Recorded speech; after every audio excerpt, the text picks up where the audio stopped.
ઓમ શ્રી ગણેશાય નમઃ. જય શ્રી કૃષ્ણ મિત્રો.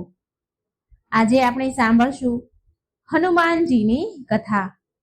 હનુમાનજીની કથાઓ રોજ સાંભળીએ તો પણ સારું છે, અને જો આપણાથી રોજ ન સંભળાય તો મંગળવાર અને શનિવાર આ 2 દિવસે સાંભળવાનો પણ ખૂબ મહિમા છે. માટે મિત્રો, હનુમાનજીની કથા આજે જરૂર સાંભળજો. ઓમ હનુમંતે નમઃ. શેઠ અને તેના દીકરા અને વહુની કથા. એક ગામમાં એક શેઠ તેના પરિવાર સાથે રહેતા હતા. શેઠને 2 દીકરા હતા, રમેશ અને રાઘવ. રમેશ મોટો દીકરો હતો. તેની પત્ની નંદની હનુમાનજીની બહુ મોટી ભક્ત હતી. એ દર મંગળવારે હનુમાનજીનું વ્રત કરતી હતી. શેઠને આ વાત જરા પણ પસંદ ન હતી. એ પૂજા પાઠમાં જરા પણ વિશ્વાસ રાખતા ન હતા. તે તેની વહુને આ બધું કરવા માટે ના કહેતા હતા. તો એક દિવસ મંગળવારના વ્રત બાદ નંદની હનુમાનજીના મંદિરે ગઈ, અને ત્યાં તેના મનમાં વિચાર આવ્યો તેને કે તે હનુમાનજીને સિંદૂર અને વસ્ત્ર અર્પણ કરશે, ચડાવશે.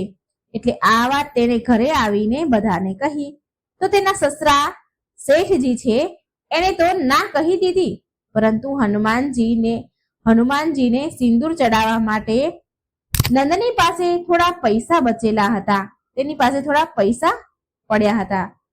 તો તેને એ પૈસાથી ચૂપચાપ સિંદૂર અને ભગવાન હનુમાનજીને જે વસ્ત્ર અર્પણ થાય છે એ વસ્ત્ર ખરીદ્યા. હનુમાનજીને ચડાવવા માટે જે કેસરિયા વાઘા હોય એ ખરીદ્યા.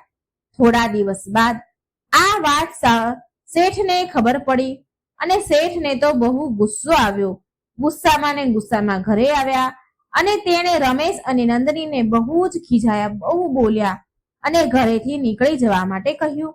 નંદનીએ માફી માંગી, પણ શેઠ તો માન્યા નહીં, અને બંનેને રમેશ અને નંદનીને ઘરેથી કાઢી મૂક્યા.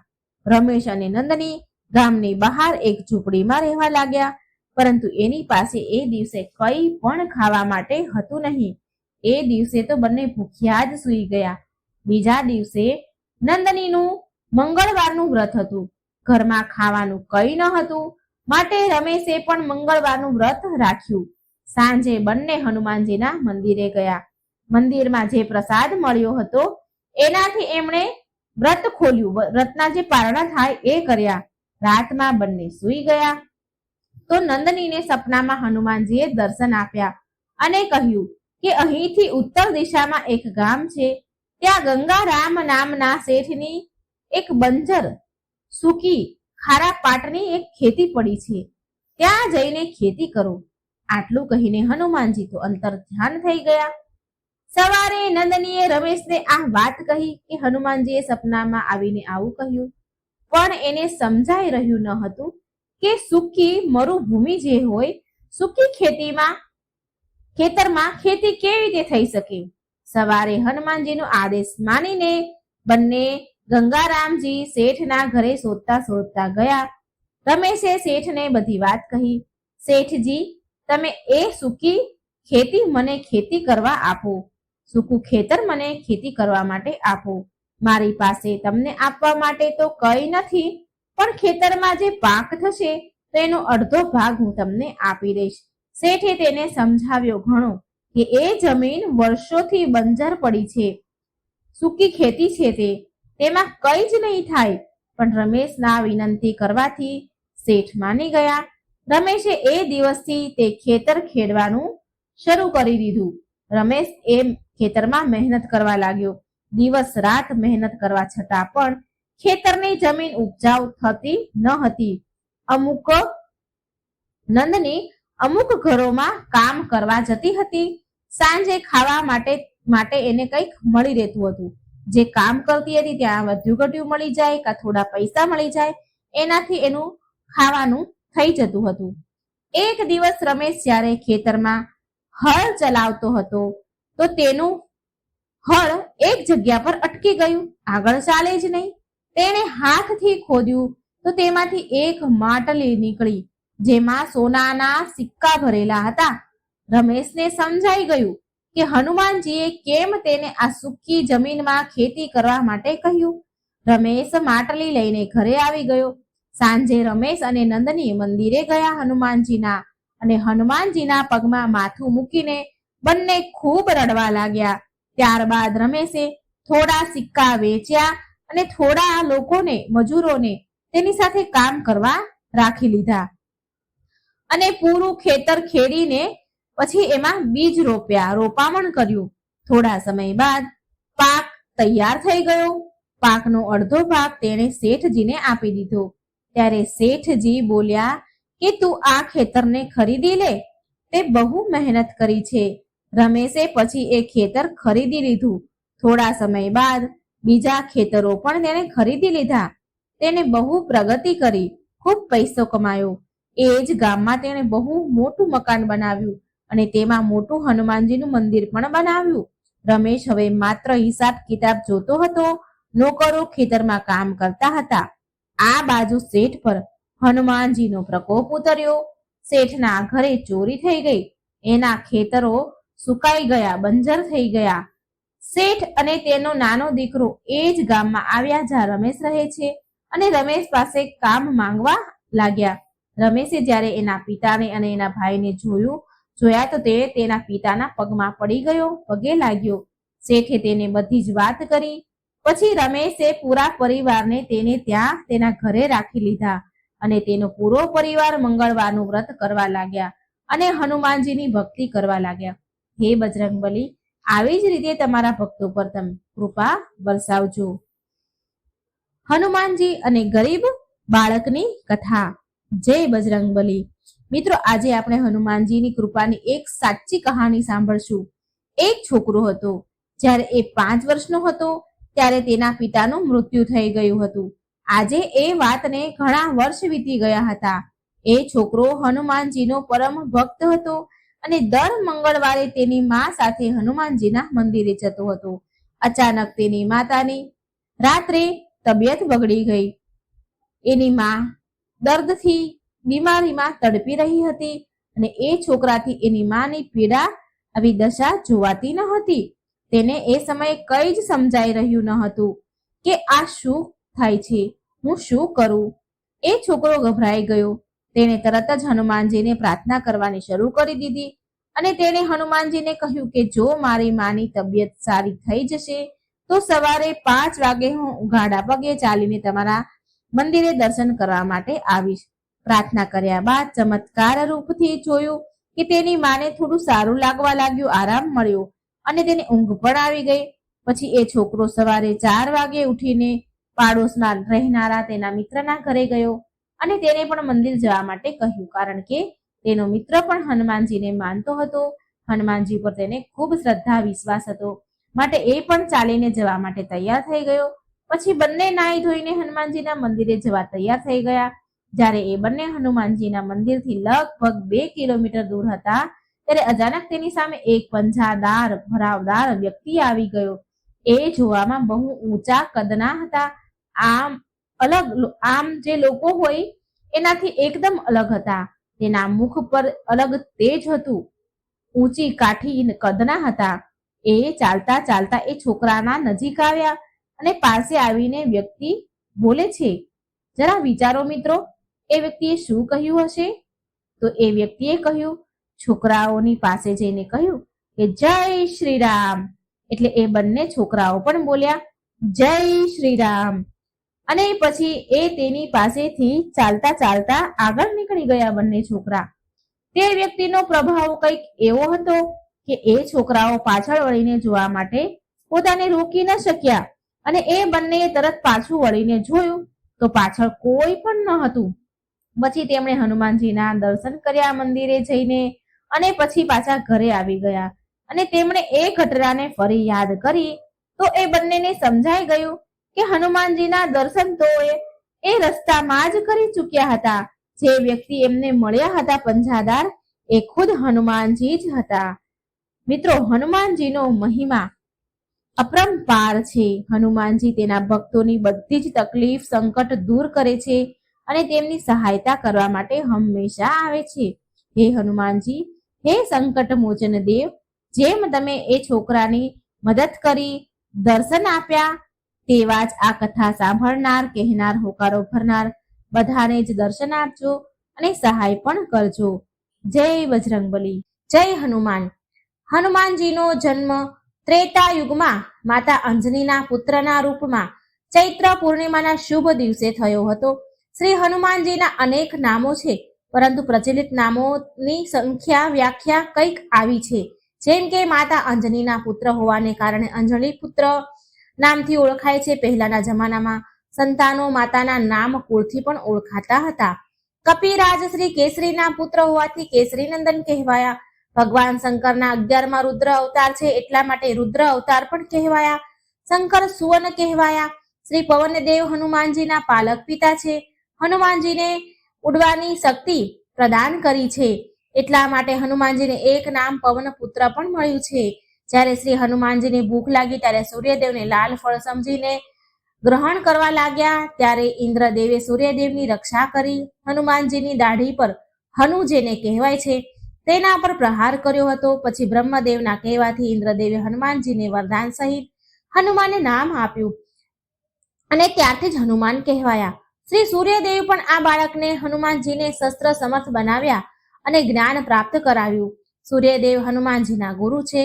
મહાભારતમાં પણ હનુમાનજીનું મારુત આત્મા જ નામનો ઉલ્લેખ છે, માટે હનુમાનજીને મારુતિ પણ કહેવાય છે.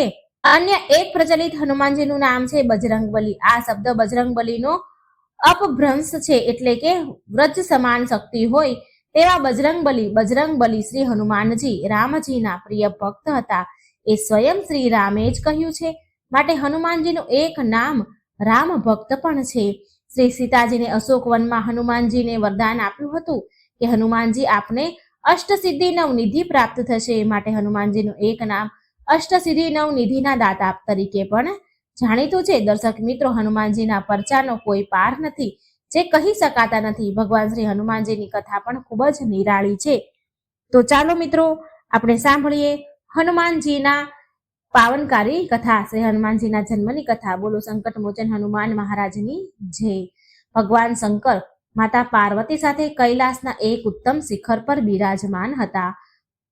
વડની છાયામાં તેમના કપૂર સમાન શ્વેત શરીર પર ભૂરા રંગની જટાઓ વિખરાયેલી હતી. હાથમાં રુદ્રાક્ષની માળા શોભાયમાન હતી.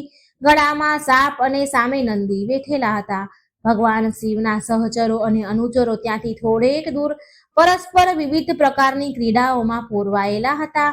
ભગવાન શિવના મસ્તક ઉપર ચંદ્રમા ખૂબ જ સુંદર લાગે છે અને ગંગાજીની અમૃતમય ધારાઓ રહેવાને કારણે ત્રીજા નેત્રની વિષમ જ્વાળા શાંત હતી.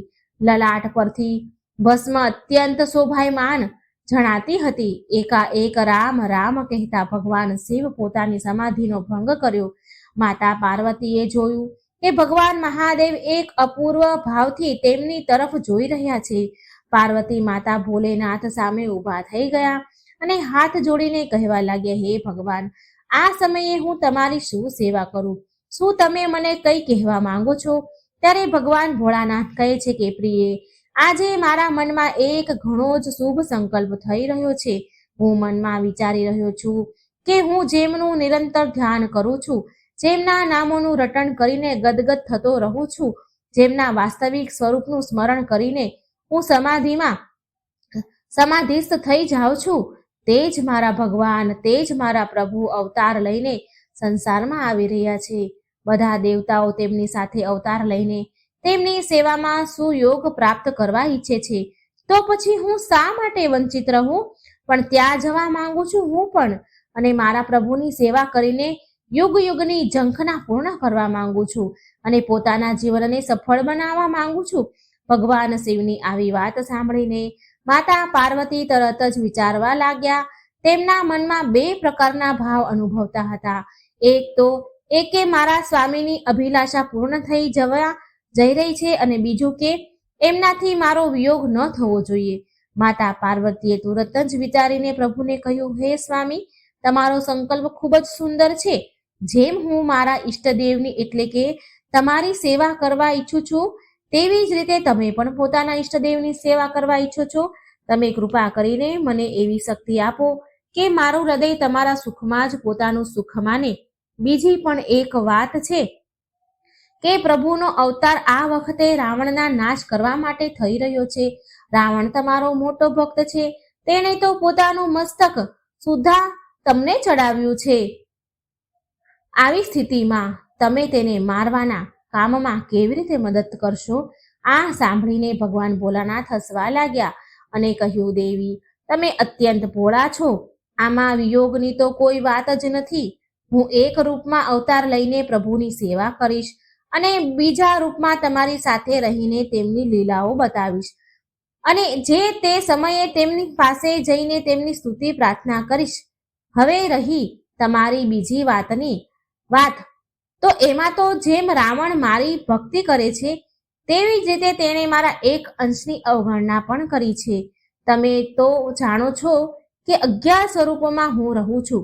જ્યારે રાવણ પોતાના 10 મસ્તક ચડાવીને મારી પૂજા કરી હતી ત્યારે તેણે મારા એક અંશની પૂજા કર્યા વગર જ છોડી દીધું હતું. હવે હું તે જ અંશના રૂપમાં તેની વિરુદ્ધ યુદ્ધ કરી શકું છું અને મારા પ્રભુની સેવા કરી શકું છું. મેં વાયુદેવ દ્વારા અંજનીના ગર્ભથી અવતાર લેવાનો નિર્ણય કર્યો છે. હવે તો તમારા મનમાં કોઈ દુઃખ નથી ને? હે દેવી પાર્વતી, આપ પ્રસન્ન થાવ. આ સાંભળીને દેવી પાર્વતી ખૂબ જ પ્રસન્ન થયા. આ સમય દરમિયાન જે દેવરાજ ઇન્દ્રની અમરાવતીમાં એક પુંજિક સ્થલા નામની અપ્સરા હતી. એક દિવસે તેનાથી કોઈક અપરાધ થઈ ગયો, જેના કારણે તેને વાંદરી થઈને પૃથ્વી પર જન્મ લેવો પડ્યો હતો. શ્રાપ આપનાર ઋષિને ઘણી પ્રાર્થના કર્યા પછી એટલી કૃપા કરી ઋષિએ કે વાંદરી જ્યારે જેવું ઈચ્છે ત્યારે તેવું રૂપ ધારણ કરી શકે, ઈચ્છે ત્યારે વાંદરી રહે અને ઈચ્છે ત્યારે માનવ સ્ત્રી પણ બની શકે. વાનર રાજ કેસરીએ તેને પત્ની તરીકે સ્વીકાર કર્યા. તે અત્યંત સુંદર હતી અને કેસરી તેને ખૂબ જ પ્રેમ પણ કરતા હતા. એક દિવસ કેસરી અને તેની પત્ની બંને મનુષ્ય રૂપ ધારણ કરીને પોતાના રાજ્યમાં સુમેરુ પર્વતના શિખરો ઉપર વિહાર કરી રહ્યા હતા. મંદ મંદ પવન ફૂંકાઈ રહ્યો હતો. પવનની એક હળવી લહેરથી અંજનીના સાડીનો પાલવ ઉડી ગયો. અંજનાને એવું લાગ્યું કે પોતાને કોઈ સ્પર્શ કરી રહ્યું છે.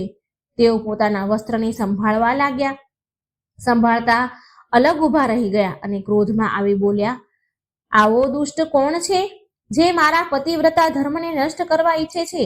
મારા ઈષ્ટદેવ, મારા પતિદેવ મારી સાથે વિદ્યમાન છે અને છતાં કોઈ મારા પતિવ્રતાને નષ્ટ કરવા ઈચ્છે છે.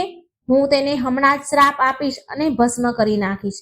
પછી તો તેમને એવું લાગ્યું કે જાણે વાયુદેવ કંઈક કહી રહ્યા છે. વાયુદેવ અંજનીને કહેવા લાગ્યા, હે દેવી, મેં તમારું વ્રત નષ્ટ નથી કર્યું. હે દેવી, તમને એક એવો પુત્ર થશે જે શક્તિમાં મારી સામે સમાન હશે. બળ અને બુદ્ધિમાં તેની કોઈ બરાબરી નહીં કરી શકે. હું તેનું રક્ષણ કરીશ. તે ભગવાનનો સેવક થશે. ત્યાર પછી અંજની અને કેસરી પોતાના સ્થાને ગયા. ભગવાન મહાદેવે અંશ રૂપે અંજનીના કાન દ્વારા તેમના ગર્ભમાં પ્રવેશ કર્યો. ત્યારબાદ ચૈત્ર સુદ પૂર્ણિમાના દિવસે, મંગળવારના દિવસે અંજની માતાના ગર્ભથી ભગવાન ભોલાનાથે વાનર રૂપે અવતાર ધારણ કર્યો. અંજની અને કેસરીના આનંદનો પાર ન રહ્યો. શુક્લ પક્ષના ચંદ્રની જેમ પ્રતિદિન મોટા થતા બાળકનું લાલન પાલન ખૂબ જ મન લગાવીને માતા અંજની કરે છે. અંજના ક્યાંક જતા તો તેની પાછળ પોતાની છાતી સાથે લગાડતા. કેસરી બાળકને પોતાની પીઠ પર બેસાડીને છલાંગો લગાવતા. પોતાના બાળકને આનંદિત થતો જોઈને બંને પતિ પત્ની આનંદ મગ્ન થઈ જતા. આમ ભગવાન શ્રી બાલ હનુમાનજી શંકર સુવન કહેવાયા. બોલો ભગવાન સંકટ મોચન પવન પુત્ર હનુમાનની જય. દર્શક મિત્રો, આજના શુભ દિવસે હનુમાનજીની પાવનકારી કથા, શ્રી હનુમાનજીની કથા સાંભળવાથી જ પુણ્યની પ્રાપ્તિ થઈ જાય છે. ભક્તવત્સલ ભગવાન શ્રી હનુમાનજીની કૃપાથી શ્રી રામજીની કૃપા પણ પ્રાપ્ત થાય છે. ભગવાન શ્રી રામજી સાથે હનુમાનજીની આજે જે ભક્તો પૂજા આરાધના કરે છે તેમની ઉપર ભક્ત અને ભગવાન બંનેની કૃપા પ્રાપ્ત થાય છે. હવે આપણે ભગવાન રામ સાથે જોડાયેલ પવનપુત્ર હનુમાનજીની કથા સાંભળીશું. તમામ ભક્તોને વિનંતી છે કે આ કથાને અંત સુધી ધ્યાનથી સાંભળજો, જેથી પવનપુત્ર હનુમાનજી કૃપા આપણા ઉપર વરસાવે. બોલો પવનપુત્ર હનુમાનજીની જય. એક વારની વાત છે. દ્વારિકા નગરીમાં ભગવાન શ્રી કૃષ્ણ પોતાની રાણી રૂકમણી અને સત્યભામા સાથે વાતચીત કરી રહ્યા હતા. ત્યારે રૂકમણી ભગવાન શ્રી કૃષ્ણને કહે છે કે પ્રભુ, મારે એક પ્રશ્ન પૂછવો છે તમને. શ્રી કૃષ્ણ કહે છે, પ્રિય, બોલો, તમારો શું પ્રશ્ન છે? રૂકમણીજી કહે છે કે પ્રભુ, દરેક વિવાહિત સ્ત્રી પોતાની શેથામાં સિંદૂર લગાવે છે. તેના રૂપ અને શોભાનું મહત્વ વધારે છે, પરંતુ તેના પાછળનો સાચો અર્થ શું છે એ હું જાણવા માંગુ છું. ત્યારે ભગવાન કહેવા લાગે કે આ પ્રશ્ન કોઈ સ્ત્રીને પૂછો તો વધુ સારું રહેશે. ત્યારે ભગવાન શ્રી કૃષ્ણ કહે છે, સત્યભામા કહે છે કે આ પ્રશ્ન કોઈ સ્ત્રીને પૂછીએ તો વધારે સારું રહે છે. તો ભગવાન શ્રી કૃષ્ણ કહે છે, કેમ પ્રિય, શું તમને મારા જ્ઞાન ઉપર શંકા છે? ના ના, શંકા નથી, પરંતુ જે દરરોજ સિંદૂર લગાવે છે તે પ્રેમ અને લાગણીઓનું ગહન અર્થ દર્શાવી શકે છે. શ્રી કૃષ્ણ કહે છે, તમારી વાત સાચી છે સત્યભામા, પરંતુ જે પુરુષે સિંદૂર લગાવ્યું હોય તે પણ આ ખાસ લાગણીઓ સમજી શકે છે. રૂકમણીએ પૂછ્યું, આવો કયો પુરુષ સિંદૂર લગાવે છે? પ્રભુ, ત્યારે શ્રી કૃષ્ણ કહે છે કે શ્રી રામ ભક્ત હનુમાન. રૂકમણી કહે છે, પ્રભુ, પરંતુ હનુમાનજી તો બાલ બ્રહ્મચારી છે, તો પછી તેમને સિંદૂર સાથે શું લાગણી હોઈ શકે? પ્રભુ, આ કેવી અજાયબ ગૂઢ રહસ્ય છે.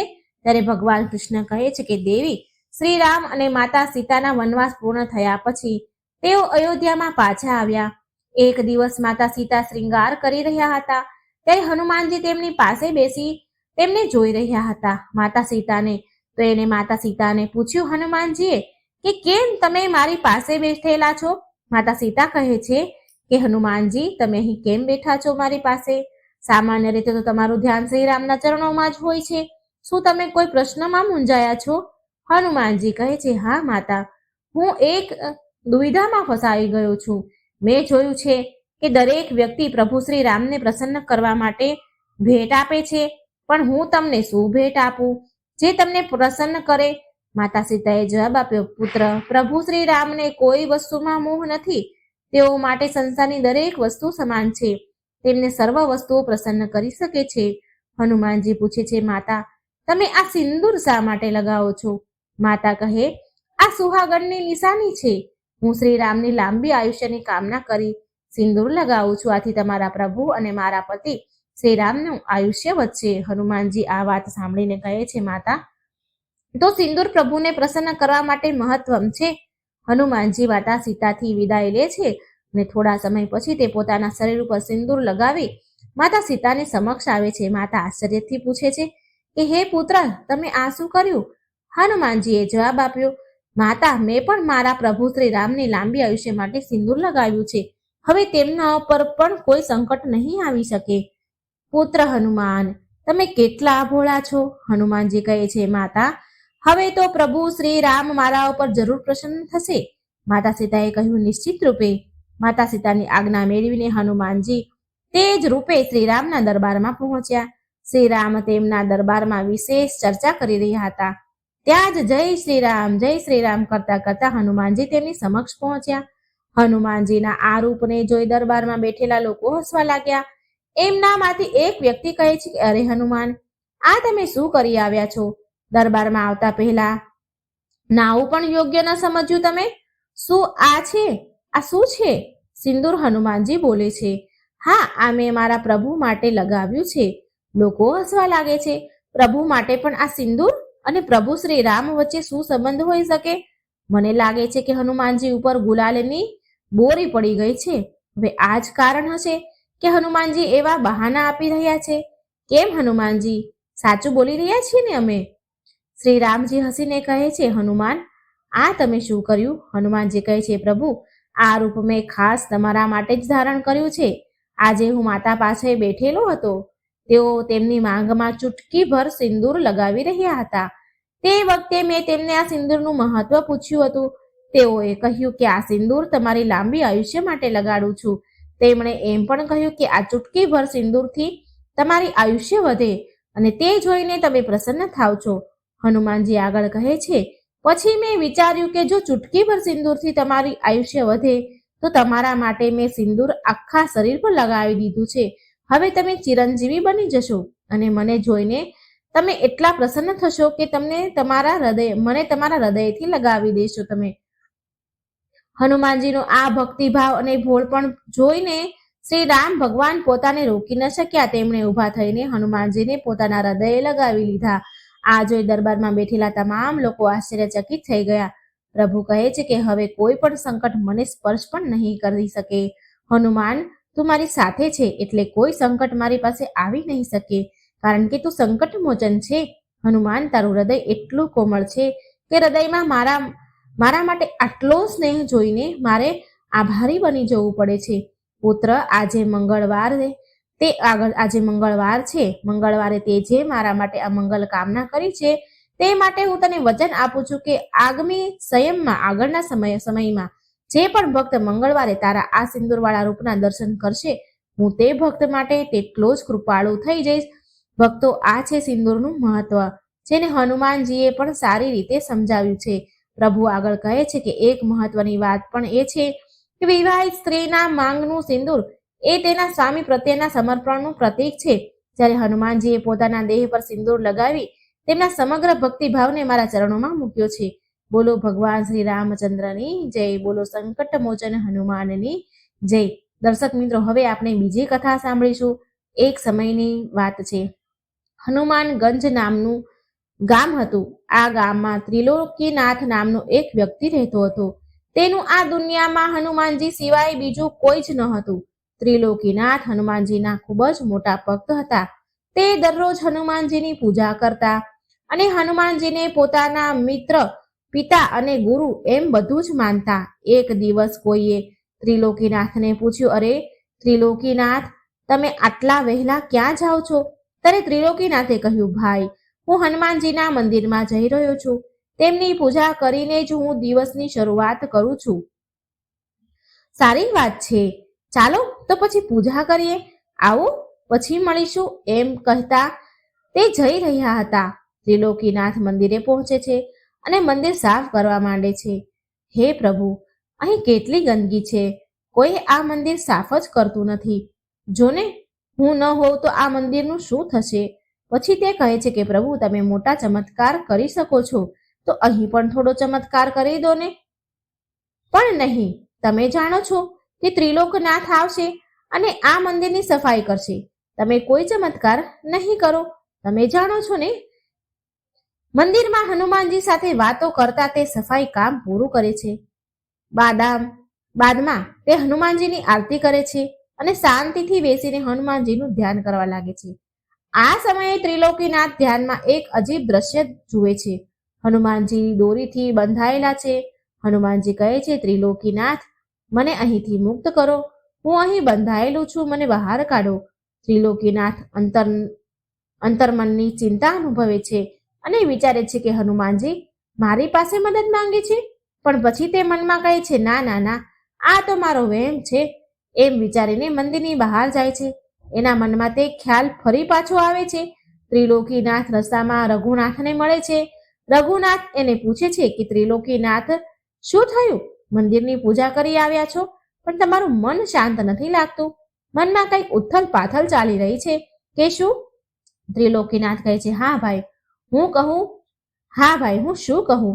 આજે બજરંગબલીનું ધ્યાન કરતો હતો ત્યારે મેં એક દ્રશ્ય જોયું કે હનુમાનજી દોરીથી બંધાયેલા હતા અને મારી પાસે મદદ માંગતા હતા. આ સાંભળી રઘુનાથે કહ્યું, હનુમાનજીને તારી મદદની જરૂર ક્યાંથી પડી અને તેમને બાંધે તેવું કોણ હોઈ શકે? મને લાગે છે કે આ તારા મનનો ખોટો વહેમ છે. ત્રિલોકીનાથે જવાબ આપ્યો કે હા, તું સાચું જ કહે છે. આ વાત કરીને તે પણ ઘરે પાછા જાય છે. સાંજ થાય છે. ત્રિલોકીનાથ સાંજના દરરોજના કામ પતાવે છે. બાદ ભોજન કરીને સૂઈ જાય છે. પછી ત્રિલોકીનાથને ફરીથી એ જ સપનું આવ્યું. હનુમાનજી સપનામાં ત્રિલોકીનાથને કહે છે, ત્રિલોકીનાથ, મને અહીંથી મુક્ત કરો. હું બંધાયેલો છું, મને બહાર કાઢો. ત્રિલોકીનાથ પૂછે છે, પ્રભુ, તમે ક્યાં છો? હનુમાનજી જવાબ આપે છે, હું મંદિરની પાછળ આવેલા આંબાના વૃક્ષમાં ફસાયેલો છું. મને ત્યાંથી બહાર કાઢી મંદિરમાં સ્થાપિત કરો. અચાનક ત્રિલોકીનાથની ઊંઘ ઉડી ગઈ. એ જાગી ગયા. ત્યારે ત્રિલોકીનાથ ચિંતામાં પડી ગયા અને વિચાર કરે છે કે આ કેવું સપનું છે? કદાચ હનુમાનજી મને કંઈક સંકેત આપી રહ્યા છે. હું આ વાત પહેલા ગામના સરપંચને સમક્ષ મૂકીશ. બીજા દિવસે ત્રિલોકીનાથ ગામમાં પંચાયત બોલાવે છે. ગામના લોકો ત્યાં ભેગા થયા. સરપંચ પૂછે છે, ત્રિલોકીનાથ, આજે પંચાયત શા માટે બોલાવી પડી? ત્રિલોકીનાથ કહે છે, પંચાયત બોલાવવા માટેનું કારણ આંશિક ગંભીર છે. હનુમાનજી મારા સ્વપ્નમાં દર્શન આપીને કહે છે કે તેઓ મંદિરની પાછળ આવેલા આંબાના વૃક્ષમાં ફસાયેલા છે. મારે તેઓને ત્યાંથી મુક્ત કરીને મંદિરમાં સ્થાપિત કરવાના છે. મારી વિનંતી છે કે આપણે એ વૃક્ષ કાપી તેમના માટે કાર્ય કરવું જોઈએ. સરપંચ હસે છે અને કહે છે, ત્રિલોકીનાથ, તું પાગલ થઈ ગયો છે. હું સમજુ છું કે તું હનુમાનજીનો ભક્ત છે, પણ તને તો આટલી હદે પણ તું તો પંચાયતનો સમય બગાડે છે. પંચાયતનો સમય બગાડવાનો કોઈ અર્થ નથી ત્રિલોકીનાથ. સરપંચજી, હું સાચું કહું છું.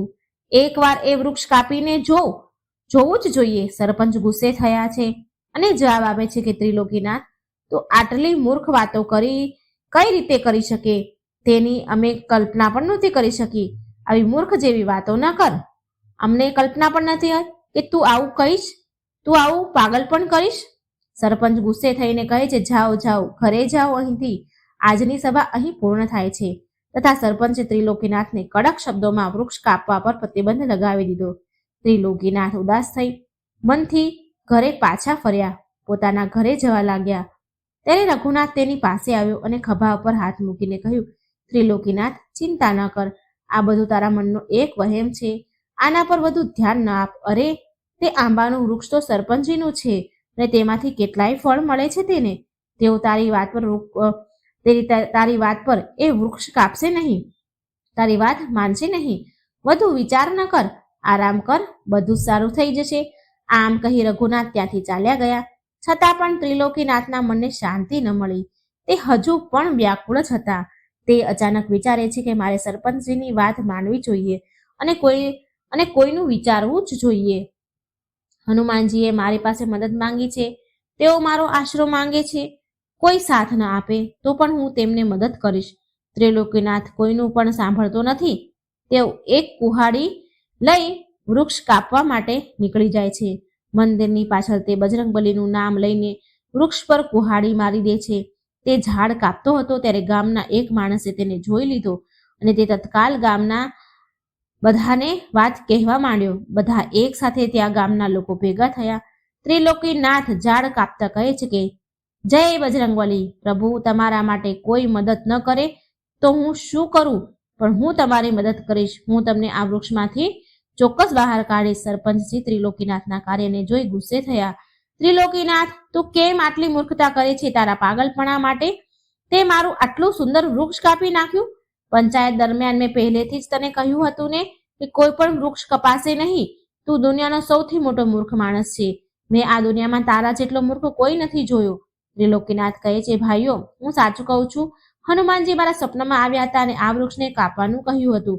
તેઓ જ આ જ સ્થળે કેદ છે. એક માણસ બોલે છે કે સારું, તો તે વૃક્ષ કાપી નાખ્યું, પણ મને તો ક્યાંય હનુમાનજી દેખાતા નથી. શું કોઈએ અહીં હનુમાનજી જોયા? કોઈને અહીં હનુમાનજી દેખાય છે? સરપંચ ત્રિલોકીનાથ પર ગુસ્સો થઈને કહે છે, ત્રિલોકીનાથ, આ કાર્યને તમારે ખૂબ જ મોટી કિંમત તમારે ચૂકવવી પડશે. આ વાત ચાલી જ રહી હતી કે અચાનક હનુમાનજીની સુંદર પ્રતિમા આ વૃક્ષના જડ પાસે પ્રગટ થઈ. તે જોઈને તમામ ગામવાળા અચંભામાં પડી ગયા. કોઈ પોતાની આંખો ઉપર વિશ્વાસ કરી શકતું ન હતું. ત્યાં બધા જ જય બજરંગબલી, જય બજરંગબલી કહેવા લાગ્યા અને તે ત્રિલોકીનાથ પાસે માફી માંગી લે છે. બધા ગામવાળા પૂરેપૂરા સન્માન સાથે વૃક્ષમાંથી પ્રગટ થયેલા હનુમાનજીની પ્રતિમાને મંદિરમાં સ્થાપિત કરે છે. તેમના આશીર્વાદથી આખા ગામમાં સુખ અને શાંતિ છવાઈ જાય છે અને ત્રિલોકીનાથને ગામમાં પહેલા કરતાં પણ વધારે સન્માન મળે છે. બોલો સંકટ મોચન હનુમાનજીની જય. હવે આપણે કળિયુગમાં બજરંગબલી સાથે જોડાયેલા એક કથા સાંભળીશું. કહેવામાં આવે છે કે કળિયુગમાં વધતા પાપોને કારણે પ્રભુ પૃથ્વી ઉપર દેખાતા નથી, પરંતુ આપણી આ સત્ય ઘટના સાંભળીને તમને વિશ્વાસ થશે કે પ્રભુ તેમના ભક્ત માટે ગમે ત્યાં પહોંચી શકે છે. કળિયુગ હોય કે સતયુગ, ભગવાન પોતાના ભક્તની મદદ કરવા હંમેશા દોડી આવે છે. આ વાર્તા યુપીના અલીગઢમાં રહેતા સાવંત સોનીની છે, જે વ્યવસાયમાં 5 સ્ટાર હોટલમાં ઘણા વર્ષોથી વેટર તરીકે કામ કરતા. આ સિવાય સાવંત બજરંગબલીનો ખૂબ જ મોટો ભક્ત પણ હતો. બાળપણથી જ સાવંતને બજરંગબલીની પૂજા કરવામાં ખૂબ જ આનંદ આવતો હતો. તે પોતાનું કામ કરતા હનુમાનજીનું નામ લેતો હતો. આમ બજરંગબલીની ભક્તિ ઘણા વર્ષોથી કરી રહ્યો હતો. સામંત મધ્યમ વર્ગીય પરિવારનો એક યુવાન હતો. 2 ભાઈ બહેનો અને વૃદ્ધ પિતાનું ભરણ પોષણ કરવાની જવાબદારી તેના ઉપર હતી. એક બહેનના લગ્નનો ખર્ચ અને બીજી બહેનના લગ્નની ચિંતા તેના મનમાં હતી. તે 5 વર્ષથી હોટલમાં કામ કરતો હતો. સામંતના પહેલા મેનેજર સાથે સારો સંબંધ હતો, પરંતુ નવા મેનેજર સાથે વારંવાર તકરાર થવા લાગ્યા. પછી 5 વર્ષના અનુભવ છતાં નવો મેનેજર તેના કામમાં હંમેશા કોઈને કોઈ ભૂલ શોધતો રહેતો હતો. આમ રોજ થવા લાગ્યું. સામંત કોઈ કામ કરતો તો મેનેજર કોઈક બહાને તેની સાથે ઝઘડો કરે. પછી એક દિવસ બંને વચ્ચે બહુ મોટો ઝઘડો થયો. પછી મેનેજરે સાવંતને નોકરીમાંથી કાઢી મૂક્યો. નોકરી છોડતા સાવંતની આર્થિક સ્થિતિ ખૂબ જ બગડી ગઈ. હવે એક નવી નોકરી મેળવવાની મુશ્કેલ બની ગઈ એના માટે. ત્યારે ચારે બાજુથી નિરાશા છવાઈ ગઈ. એક દિવસ સાવંત એક મોટી કંપનીમાં નોકરીની શોધમાં ગયો, પરંતુ ત્યાં પણ કામ મળ્યું નહીં. તે દિવસે સાવંત ખૂબ જ હતાશ થઈને હનુમાનજીના મંદિરે ગયો અને અંદરથી રડવા લાગ્યો. થોડા સમય પછી સાવંતે હનુમાનજીને ત્યાં તેમના જ સ્વરૂપમાં જોયા. પહેલા તો તેને લાગ્યું કે આ કોઈ મનુષ્ય છે જે હનુમાનજીના વસ્ત્રો પહેરીને તેના બાજુમાં બેઠા છે, પરંતુ તેમના ચહેરાની ચમક જણાવી રહી હતી કે તે એક સામાન્ય વ્યક્તિ નથી, પરંતુ ભગવાન સ્વયં છે.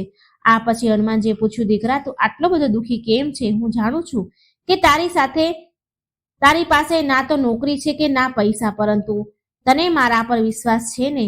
હનુમાનજીના આ શબ્દ બધા સાંભળીને સાવંત હનુમાનજીના ચરણોમાં માથું મૂકીને રડવા લાગ્યો. પછી સાવંત રડતા રડતા કહેવા લાગ્યો, ભગવાન, મને બચાવો. હું આ સમયે ખૂબ જ દુઃખી છું અને પરેશાન છું. આ સાંભળીને બજરંગબલીએ એક ચમકતો પથ્થર સાવંતને આપ્યો અને કહ્યું, દીકરા, જ્યાં સુધી તું આ ધરતી પર છે ત્યાં સુધી તું આ પથ્થરને તારી પાસે રાખજે. જે દિવસ તું અહીં નહીં રહે તે દિવસે આ પથ્થર આપોઆપ અદૃશ્ય થઈ જશે. માટે તેને હંમેશા તારી પાસે રાખજે. બજરંગબલીના શબ્દ સાંભળીને સાવંત આશ્ચર્યચકિત થઈ ગયો અને તેને પૂછ્યું, હનુમાન દાદા, શું મારી બધી તકલીફો ખરેખર દૂર થઈ જશે? આ પછી હનુમાનજી હસ્યા અને બોલ્યા, દીકરા, હવે તારા જીવનમાં એક મોટો ચમત્કાર થવાનો છે. આ પછી સાવંત હનુમાનજીના ચરણ સ્પર્શ કરવા માટે ઝૂક્યો કે તરત જ બજરંગબલી ગાયબ થઈ ગયા. સાવંત આ જોઈને ચોંકી ગયો અને તે ચમત્કારી પથ્થર લઈને ઘરે ગયો. ઘરે પહોંચ્યા પછી સાવંતે તેના પરિવારના સભ્યોને બધી વાત કહી, પરંતુ કોઈએ સાવંતની વાત પર વિશ્વાસ ન કર્યો. ઉલટા બધા તેના પર હસવા લાગ્યા. આ પછી સાવંતે પથ્થરને પોતાના રૂમમાં રાખ્યો અને બીજા દિવસે સવારે સાવંતે હનુમાનજીની પૂજા કરવાની સાથે તે પથ્થરની પણ પૂજા કરવા લાગ્યો અને પછી નોકરીની શોધમાં નીકળી ગયો. અચાનક સાવંતની મુલાકાત એક જૂના મિત્ર સાથે થઈ. એક હોટલમાં એક કામ કરતો હતો. તેણે હોટલમાં નોકરી માટે વાત કરી. તે ઇન્ટરવ્યુ આપ્યા બાદ તેને નોકરી મળી ગઈ. સાવંત માટે સૌથી સારી વાત એ હતી કે જે જૂની હોટલમાં મેનેજર હતા તે જ આ નવી હોટલના મેનેજર પણ હતા. આ જોઈને સાવંત ખૂબ જ ખુશ થઈ ગયો. ધીમે ધીમે સમય વીત્યો અને સાવંતના જીવનમાં નવી ખુશીઓ આવવા લાગી. એટલું જ નહીં, તમને સાંભળીને નવાઈ લાગશે કે આજે સાવંતની મોટી હોટલ છે. એક નમ્ર વેટર આજે હોટલનો માલિક છે. તેની પાછળનું કારણ માત્ર અને માત્ર હનુમાનજીની કૃપા અને તેનો પરિશ્રમ છે. આજે સાવંત સુખી જીવન જીવી રહ્યો છે, જે તે શબ્દોમાં વ્યક્ત કરી શકતો નથી. મિત્રો, આ વાર્તા ગમી હોય તો કમેન્ટ બોક્સમાં બજરંગબલી જરૂર લખી દેજો.